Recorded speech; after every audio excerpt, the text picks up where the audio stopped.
Адал азамат мемлекет тірегі.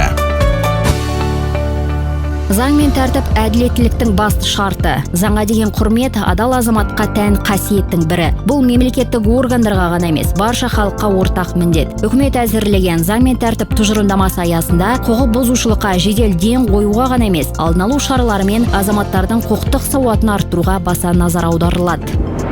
Құқық қорғау органдары заманауи технологияларды белсенді енгізіп жатыр. Ішкі істер министрлігінің мәліметі бойынша биыл жол қозғалысы ережесін бұзуды автоматты түрде тіркейтін 25 мың жүйе пайдалануға берілді. Бұл өткен жылмен салыстырғанда 39% артық. Бұл жолдағы бақылау тиімділігін едәуір арттыруға мүмкіндік берді. Сонымен қатар бейнебақылау камераларының арқасында 1,2 мыңнан астам қылмыс анықталды. Әкімшілік құқық бұзушылықтары бойынша 2025 жылдың алғашқы айларында 1,7 миллион ұйғарым шығарылды. Бұл 2024 жылмен салыстырғанда 3-1 есе көп.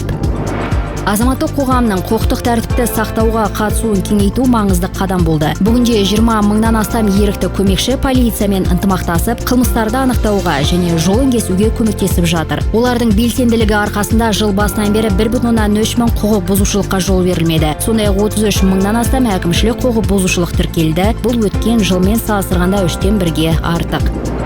Әйелдер мен балалардың құқықтарын қорғайтын заң қабылданды. Кәмелетке толмағандарға қатысты зорлық-зомбылық әрекеттері үшін тек өмір бойына бас бостандығынан айыру жазасы тағайындалады. Кәмелетке толмағандарды қудалау және өз-өзіне қол жұмсауды насихаттаған үшін қылмыстық баптар енгізілді. Тұрақты жұмыс істейтін жедел тергеу топтары құрылды. Олардың құрамына 261 әйел тергеуші кірді. Бүгінде 74 дағдарыс орталығы жұмыс істейді. Оның 61-інде баспана бар.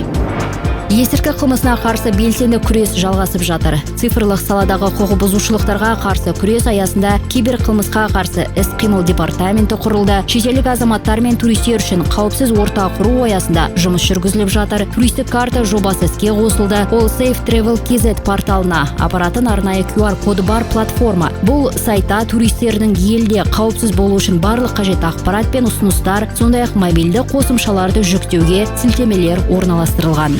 Бағдарлама Қазақстан Республикасы Мәдениет және ақпарат министрлігінің тапсырысы бойынша дайындалды.